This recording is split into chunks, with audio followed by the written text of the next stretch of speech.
buenos días a todos y bienvenidos una vez más al podcast del Pan Am Post.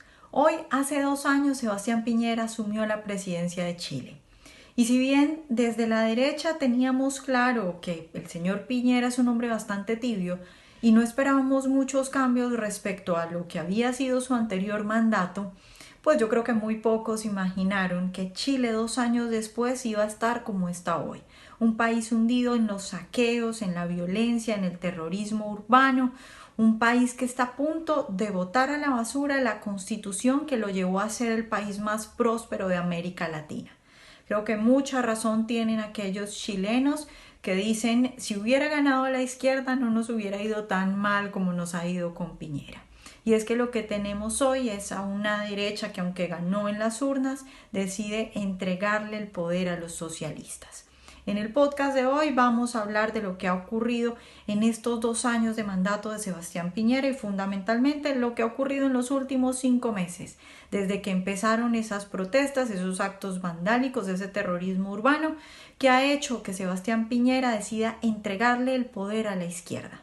Nuestro invitado de hoy es Javier Silva Salas, él es cofundador del Centro de Estudios Ciudadano Austral. Javier, buenos días y de nuevo muchas gracias por estar con nosotros. Hola Vanessa, ¿cómo estás? Un saludo a todas las personas que siguen el podcast del Pan Am Post. Un honor estar con ustedes. Bueno, Javier, pues hoy ya se cumplen 2 años de mandato de Sebastián Piñera en Chile y yo creo que nadie o muy pocas personas imaginaron que en tan solo 2 años iba a pasar lo que pasó en tu país. Entonces, tal vez sería bueno si empezáramos hablando un poco de las expectativas que tenía la gente que votó por Piñera, de lo que encontró Piñera y de lo que hay hoy 2 años después. Mira, en general el fenómeno del presidente Sebastián Piñera, me gustaría hacer un breve resumen de lo que fue su campaña, de lo que fueron al menos la asunción hace 2 años atrás, y posteriormente ya podemos quizás hablar de lo que está sucediendo actualmente en el país. La campaña de Sebastián Piñera fue una campaña exitosa, fue una campaña que tomó a la población, sintonizó con lo que estaba pidiendo la gente en aquel momento de una candidatura o una presidencia de Michelle Bachelet que venía en decadencia, particularmente por la cantidad de actos de corrupción, una economía más bien inestable y índices de delincuencia que sobrepasaban en su momento, digamos, en ese contexto, en el contexto estoy hablando 2016-2017, sobrepasaban lo que históricamente había sido nuestro país con índice de delincuencia. Así entonces se generó una alianza que se le llamó Chile Vamos, con los dos partidos tradicionales de la derecha que históricamente han estado alineados en la derecha, la Unión Demócrata Independiente, la UDI y Renovación Nacional, más dos partidos pequeños, uno de ellos instrumental, como en el caso de Evolución Política, Evópolis, que popularmente es como la especie de derecha liberal, y luego uno también más pequeño de un carácter un poco más regionalista, que es el Partido de los Regionalistas e Independientes. Con esos cuatro partidos, Sebastián Piñera organizó una candidatura que finalmente derrotó al candidato oficialista, esto estoy hablando en noviembre, diciembre del año 2017, y lo arrasó. El programa de gobierno de Sebastián Piñera finalmente fue el que triunfó y fue el que la gente esperaba que se cumpliera. Llegó el 11 de marzo del 2018, una fecha importante, desde el año 90 hasta esta fecha, el 11 de marzo es la fecha en que asumen los presidentes, y con mensajes más o menos claros, particularmente en dos grandes áreas. Por una área teníamos el tema de las relaciones internacionales, las relaciones exteriores. En ese momento estábamos justo estábamos en temas de cómo relacionarnos con Venezuela y cuál iban a ser los alineamientos que iba a tener Chile en tanto país que estaba recibiendo inmigrantes venezolanos en relación al gobierno, a la dictadura bolivariana, en este caso la chavista de Nicolás Maduro. Y asume un ministro de Relaciones Exteriores que durante campaña y previamente había tenido una gran participación y había dicho y había hecho gestos en contra de la dictadura de Maduro y en favor de la libertad y la democracia. En este caso estoy hablando del escritor Roberto Ampuero, asociado a la cultura de nuestro país, un escritor reconocido que asume esta cartera básicamente para mostrarle también y hacer un gesto a Latinoamérica de que Chile estaba comprometido con los derechos humanos, con la libertad y en general también con algunos temas de la democracia de igual forma. Y llegó también, por otro lado, el tema de ir en contra de la corrupción, y estábamos presentes en un 2018, marzo del 2018, en pleno proceso de conflicto o de escándalo dentro de la policía militarizada, Carabineros de Chile, que estaba con un acto de corrupción. Y el presidente, lo primero que hace en sus primeros días es sacar al jefe máximo de la policía, en este caso de Carabineros, lo da de baja para generar una limpieza, un orden, y de esta forma tener una policía que esté ordenada a lo que se esperaba que se cumpliera en ese momento, que era el mandato de gobierno. Las expectativas en torno a la economía también eran altas. Teníamos un ministro que anteriormente ya había sido ministro, Felipe Larraín, y que en ese caso también había mostrado buenas señales, al menos, o no tan buenas comparativamente respecto a el resto de las economías latinoamericanas cuando fue ministro entre el 2010 y el 2014, por tanto habían expectativas más o menos interesantes. Pero esto cambió, y esto cambió básicamente, y empezaron a haber algunos cambios, cambió algunas cosas para mejor. El presidente Piñera visitó una cumbre internacional, Prosur, donde vino el presidente Bolsonaro, el presidente Macri. Teníamos una tremenda alianza hace un año atrás, básicamente hace un año atrás, en Sudamérica en contra del presidente, digamos, de la dictadura venezolana. Además, Chile participó en este acto que se hizo en Cúcuta, donde se unieron para apoyar a Guaidó, el presidente encargado. Esos fueron algunos gestos que se hicieron a nivel internacional, que en general fueron bien recibidos. Pero luego vinieron algunos problemas económicos, el país no crecía lo que se decía que iba a crecer, las expectativas empezaron a cambiar, a modificarse un poco respecto a lo que era originalmente, y llegamos a lo que fue el 18 de octubre. Un 18 de octubre interesante porque parte con un momento de protesta en contra del alza del metro, como ya todos habrán leído, ¿cierto? Acá las columnas que nosotros también publicamos en Panam Post. Pero esto tenía un antecedente, y esto fue como la puesta en escena de ejercicios previos y de simulacro, o de básicamente de intentonas que se intentaron hacer. Hace un año atrás, justamente el 8 de marzo del año pasado, se hizo la protesta feminista. Una protesta que hasta ese día iba a ser considerada la protesta más grande que habíamos tenido en Santiago. Las cantidades, no me gustaría aproximarme a cantidades, algunos haciendo cálculos de planimetría hablan de 200.000, 500.000, 300.000, los organizadores hablaban de 1.000.000, pero bueno, aunque sean 5.000, 10.000 o 100.000 personas, lo importante acá es el hecho mediático y el acto simbólico que esto significa, y que cómo esto cambia la agenda del gobierno. El gobierno finalmente, y en este caso toda la línea que tiene que ver con los ministerios de la mujer y aquellos que se relacionan con empezaron a hacer un cambio, un giro, y a ponerse, comillas, de rodillas frente al movimiento feminista. Mientras tanto, otros también fueron haciendo presiones al gobierno, particularmente los estudiantes secundarios, con actos de violencia, vandalismo y terrorismo dentro de sus espacios educativos. El gobierno, los alcaldes, los diputados en general no mostraron una reacción fuerte respecto a estos actos de violencia que se empezaron a incubar en el país desde que asumió Sebastián Piñera entre el 2018. En pleno 2019 entonces teníamos actos que continuaban. El terrorismo en la zona sur, en la zona de la Araucanía, estaba presente. Se quemaron iglesias, se quemaban camiones, se quemaban fundos, haciendas, ¿cierto?, que estaban a cargo de los violentistas que se escudan detrás de las banderas indigenistas. Pero el gobierno no hacía nada. Finalmente llegó entonces el 18 de octubre, en lo que estamos hoy día viviendo. Claro, pasaron 5 meses, pero básicamente todo lo que estamos viviendo hoy día en Chile viene desde el 18 de octubre. Hacia atrás teníamos un país que era reconocido como el país con mejor calidad de vida de Latinoamérica, era el país que demostraba tener los más altos índices de movilidad social, es decir, para todos los países de la OECD, de la OCDE, el mejor país para hacer el sueño americano, para salir de la pobreza y entrar a los quintiles más altos de más alto ingreso, era Chile. Y eso cambió profundamente a partir del 18 de octubre, donde tenemos hoy día una tormenta perfecta, siendo marzo, comenzando marzo, los primeros días de marzo, ¿cierto? Tenemos una tormenta perfecta que es protestas callejeras, la insurgencia callejera, el terrorismo o la guerra civil molecular, como también lo hemos querido llamar en algún momento a partir de las matrices de análisis que hemos desarrollado, ¿cierto?, en la Fundación para intentar explicar este fenómeno. Y por otro lado tenemos el fenómeno global del coronavirus, una tormenta perfecta que hoy día hace que la moneda más devaluada en el mundo desde el 18 de octubre hasta hoy día sea el peso chileno. Hoy día estamos en decadencia.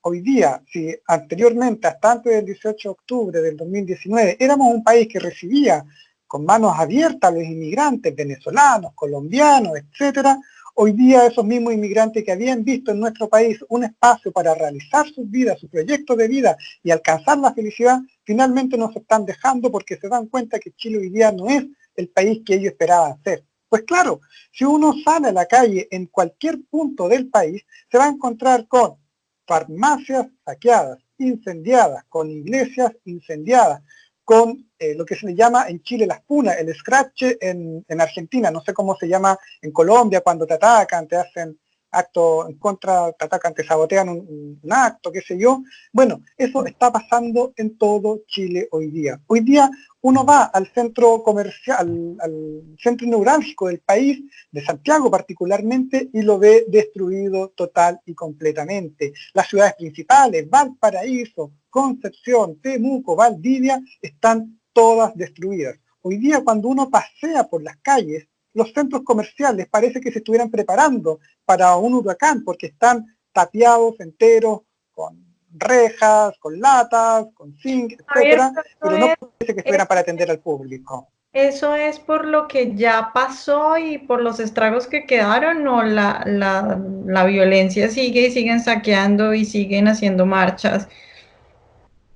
Mira, la violencia sigue. El tema es que esto claramente no, como no al tener líder, al ser una revolución molecular, lo que sucede entonces es que aparecen distintos focos de violencia y tú no sabes dónde va a ser el siguiente y cómo va a atacar el siguiente ataque.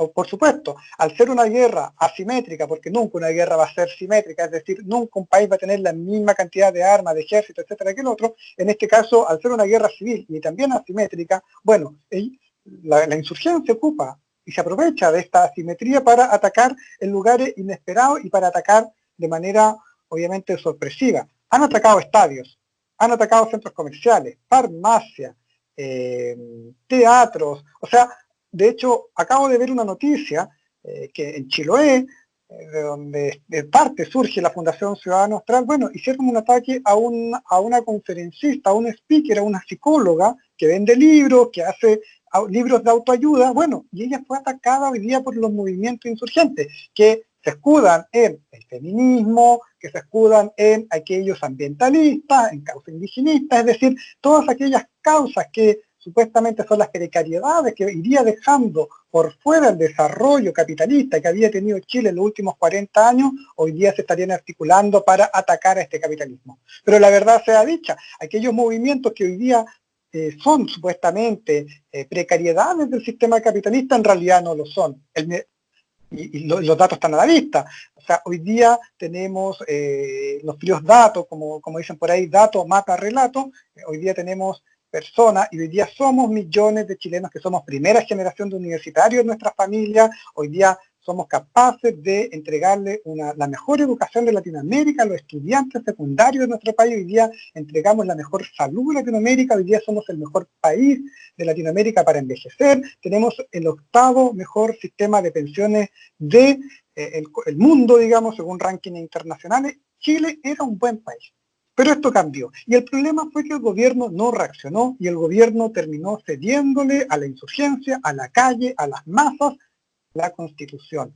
El lugar, la institución donde se consagra la libertad, el respeto a la propiedad privada. Bueno, el gobierno un día domingo 10 de noviembre a las 11 de la noche anuncia que se viene una nueva constitución y esto quedó plasmado también entre gallo y medianoche en un acuerdo infame que hicieron los partidos políticos de rodillas frente a la violencia para decir que en realidad lo que a Chile le faltaba era una nueva constitución y hoy día estamos a 45 días de un plebiscito que donde tenemos que decidir si queremos iniciar un proceso constituyente con la asamblea constituyente, con todo lo que eso implica, o bien queremos seguir con la actual constitución. Y la verdad es que la gente, y de seguro el resultado va a ser que va a ganar el plebiscito que va a querer una nueva constitución. El tema es que incluso si ganara aquellos que creemos que no debiera haber un cambio en la constitución, también estamos muy en riesgo,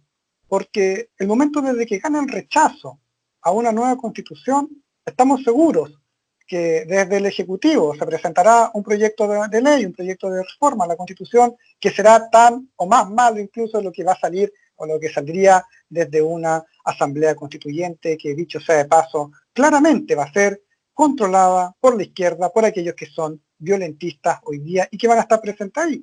Y esto no hay que ser tan experto, hay que ver un poquito la historia de cómo se han configurado los procesos constituyentes, no tan solo en Latinoamérica, sino que también en el resto del mundo, cuando se trata de procesos que vienen marcados por la violencia y que son producto de la violencia, y en este caso la violencia insurreccional, la violencia terrorista que hoy día ataca a Chile y le ataca de todas formas. Por ejemplo, todas las noches en Santiago de Chile se atacan las micros, los buses del transporte público. Desde febrero hasta ahora se han atacado más de 60 buses, microbuses todos los días, con los costos que eso implica. Sabemos, no tengo específicamente cuánto vale un microbús del transporte público, pero no creo que cueste $1000 un microbús de aquello. Bueno, el transporte público en Santiago dejó de circular en las noches justamente para evitar estos ataques terroristas.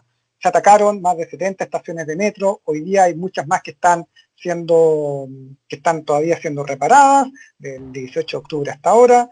El metro, incluso ayer teníamos que saber nosotros que se iba la licitación para 2 nuevas líneas del metro y finalmente se declaró desierta la licitación porque no hay empresas que estén interesadas en construir en nuestro país. De igual forma, fondos soberanos, accionistas se han retirado. Y a eso súmale esta tormenta perfecta, el coronavirus, que finalmente hace que hoy día los chilenos seamos más pobres que hace 4 meses. Esa dignidad que nos dijeron aquellos que protestaban, que iba a venir con estas protestas, porque basta de abuso, basta de que nos suban los precios del transporte público, basta de que las farmacias se coludan, finalmente han hecho que hoy día los chilenos seamos más pobres que el 18 de octubre. El panorama no es muy alentador. El Ejecutivo no ha sabido responder, no ha estado a la altura, ha tenido cambios continuos de gabinete y de personajes claves dentro de la administración del Estado y que no han dado el ancho porque no son capaces de interpretar estos fenómenos, donde la solución no pasa por entregarle la agenda a los violentistas, sino que pasa por poner las propias ideas. Y desde el día 18 de octubre, o quizás antes, incluso cuando conversábamos en otros podcasts, Vanessa, bueno, el gobierno finalmente nunca tuvo las ideas claras y eso hoy día se demuestra, el no haber tenido una agenda clara, una agenda propositiva de llevar ideas de la libertad, de destrabar la economía, de bajar regulaciones, de abrir fronteras, etcétera, de darle libertad a las personas, finalmente hoy día nos tiene como nos tiene en un camino de servidumbre finalmente. Javier, ya para terminar, yo creo que no hay esperanza con Sebastián Piñera, o por lo menos no se ve en el panorama una esperanza. Es un hombre que definitivamente entregó el país en una situación en la que de alguna manera la hubiera podido controlar. Ya ahora es muy difícil que sabiendo cómo es él vaya a hacer algo. Sin embargo, en la gente siempre puede haber esperanza, siempre puede suceder algo como, no sé, por ejemplo, lo que sucedió en Bolivia, donde apareció un líder que a punta de cabildos en las calles logró una cosa increíble, pero en Chile, por lo menos en los medios internacionales, no se ve que haya una reacción, por lo menos importante, de la sociedad a este tipo de cosas. ¿Cuál es el comportamiento de la gente de a pie? ¿Hay alguna organización, hay algo que se esté gestando dentro de la sociedad que pueda frenar por lo menos un poco o tal vez paliar un poco esta nueva constitución y todo lo que se viene? Mira, yo en eso soy bastante pesimista y pongo mi punto pesimista. Acá el resultado final ya se sabe, acá ya sabemos qué va a pasar. Si gana el apruebo, que es lo que quiere nueva constitución, va a venir un proceso de elección de constituyente, 2 años de debate constitucional, con algunas trabas y cosas que tiene ahí un acuerdo, pero que finalmente vamos a saber a qué tipo de constitución vamos a llegar, una constitución de corte latinoamericanista, populista. O'Donnell nos explicó muy bien en sus libros cómo entendía el populismo, bueno, en esa lógica de populismo, ¿cierto?, donde el Ejecutivo se relaciona directamente con las masas. La democracia liberal, que le entrega importancia a los partidos políticos, va a ir en retroceso, no va a estar presente en todo momento. El resultado ya lo sabemos. Si gana el rechazo, aquellos que creemos que no debe haber un cambio de la Constitución, porque entendemos la importancia de esta Constitución actual, cómo nos defiende y nos protege de los abusos y del avance del Estado en las vidas de las personas, también estamos amenazados. El Ejecutivo va a presentar un proyecto de reforma que va a ser igual de malo. El resultado ya se sabe y todo lo que se haga para evitar esto, a mi juicio, son simples simulacros, intentonas de buena voluntad, por supuesto, testimoniales, lo absoluto, absolutamente testimoniales, que se han organizado y que todos los sábados se juntan a las 10 de la mañana a marchar. El tema es que lo hacen en los sectores más acomodados de la ciudad, donde las personas que están por el rechazo, aquellos que no quieren cambiar la Constitución, son mayoría. El impacto mediático también es bajo, la prensa le da baja cobertura, porque claro, es muy fácil ir a marchar a los lugares acomodados de la ciudad. Lo importante es hacer el recorrido callejero, el recorrido de puerta a puerta, de casa a casa, en aquellos lugares populares, para recordarle a la gente que hoy día vivimos mejor que hace 30, que hace 40 años atrás, que todo lo que tenemos hoy día no es casualidad, no es tema del tiempo, del paso del tiempo, sino que hay instituciones detrás. Pero bueno, eso no se está haciendo. Se está haciendo una campaña muy de élite que busca convencerse entre ellos mismos. Finalmente la élite que hoy día se ve amenazada, la élite comillas liberal, la élite de derecha que hoy día que se vio amenazada y que estuvo amenazada y que lo está a partir del 18 de octubre, las reacciones que está buscando es convencerse a sí misma, es buscar aliados entre ellos mismos, entre la propia élite, para hacer esto de manera testimonial. Lamentablemente parece que el remesón, que claramente que lo hubo, no ha tocado tampoco a la élite, no ha tocado a aquellos que tienen que tocar, y lamentablemente digo porque debiera ser otra forma de estrategia, pero bueno, ellos tomaron ese camino y finalmente, a mi juicio, creo yo que básicamente también para una legitimación entre ellos mismos. La propia élite tiene que legitimarse a sí misma para mostrarse que hicieron algo. Lamentablemente, el problema es que con todas estas peleas, al ser una pelea de élite, además, son las personas más pobres, los ciudadanos de a pie, los que finalmente terminan siendo más perjudicados por todas estas peleas y a quienes finalmente no les llega el mensaje que debiera llegarles.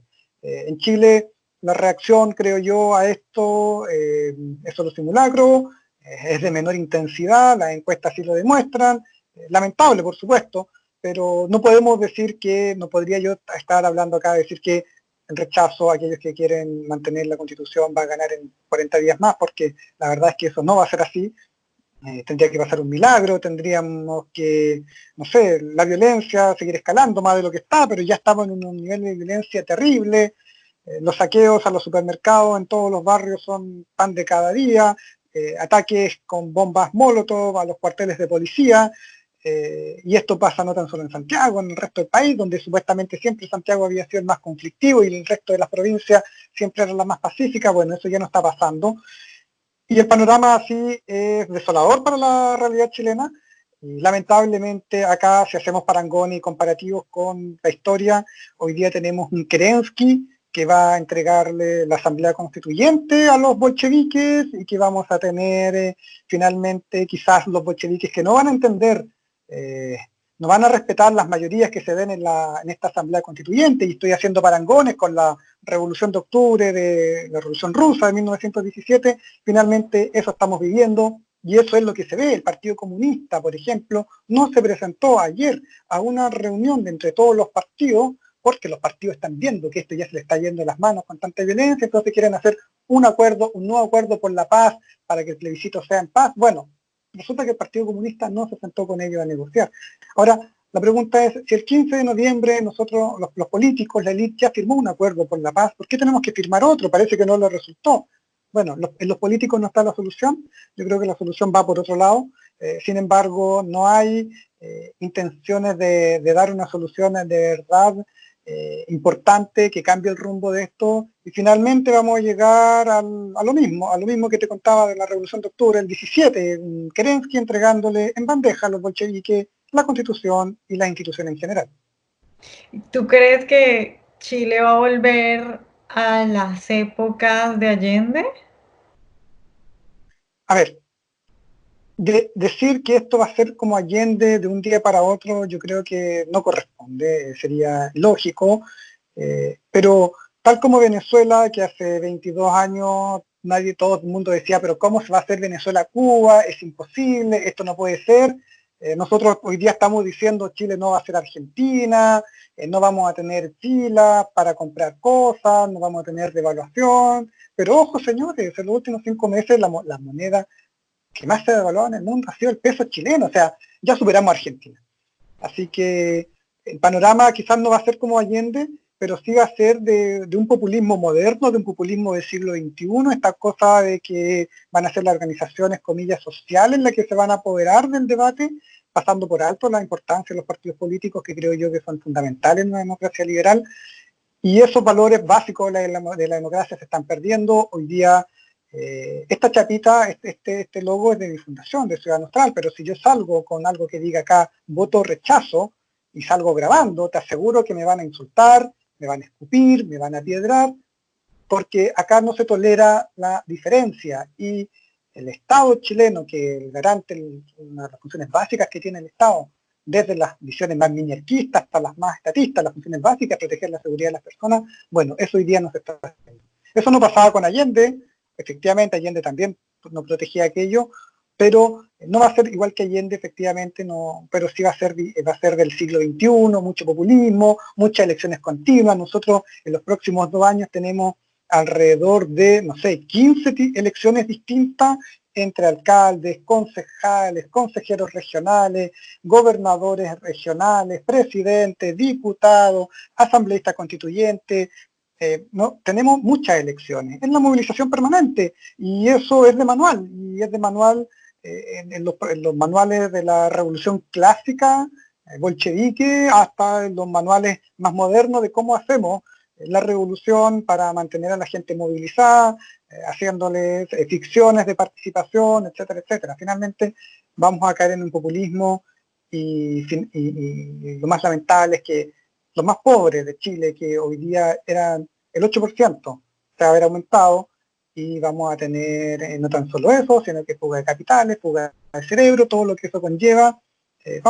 Quizás no vamos a hacer Venezuela en 5 años, en lo que hoy día es Venezuela, pero si no se pone un cambio de timón, un punto de inflexión, un punto de quiebre, sin lugar a dudas en 20, en 30 años vamos a estar de lleno ahí y te voy a estar hablando desde la inflación del 1000%. Bueno, Javier, yo creo que tú estás siendo mucho más optimista que yo. Yo no sé si es porque estás allá y te va a tocar sufrirlo, pero yo sí creo que en unos 5 años sí pueden estar como Venezuela. Pero bueno, ya veremos qué sucede. Ojalá tú tengas razón y no les Claro. vaya tan mal. Pero Lo que pasa es que ahí hay un tema y tú lo marcas muy bien. Porque claro, yo estoy adentro, veo las protestas todos los días, veo que mi plata se me va, se me devalúa, pero no me estoy dando cuenta todo el daño que ha habido en los últimos 4 meses. Yo creo que cuando la gente de afuera ve lo que era Chile y lo que está haciendo hoy día, solamente con indicadores económicos se dan cuenta que en realidad está más mal de lo que nosotros creemos que está, porque todavía creemos, o sea, yo sigo pensando en el Chile, en este Chile de oportunidades, en este Chile de libertades, pero que ya no existe. Entonces, choco con la realidad también, y eso es terrible, pero entiendo tu punto y entiendo, claro, tú dices que yo soy optimista, pero yo te digo yo soy pesimista, porque hay algunos en la propia coalición gobernante, Evópoli particularmente, y gente de Renovación Nacional que dicen que Chile de esto va a salir fortalecido, va a salir grande. Bueno, al menos hay gente que quizás, si tienen razón, no lo sé. No sé cuán cerca estamos de Finlandia, de Noruega, cada vez que se quema un vagón del metro. Pero bueno, algunos creen que con eso vamos a estar cerca de Finlandia. Yo creo que por cada vagón de metro, por cada farmacia saqueada, estamos más cerca de Venezuela que de Noruega. claro, y la cuestión es que es un asunto ya de violencia y la violencia solo se puede frenar pues con mano dura. ¿Cómo frenas a toda esta gente que sale y hace lo que quiere en la calle si no es con mano dura? Y mientras que no haya quien esté dispuesto a asumir los costos políticos y lo que significa aplicar mano dura, pues las cosas van a continuar así. Pero bueno, Javier, pues muchas Absolutamente. gracias por estar hoy con nosotros y contarnos lo que está pasando en tu país. No, muchas gracias, Vanessa, un honor estar en tu podcast.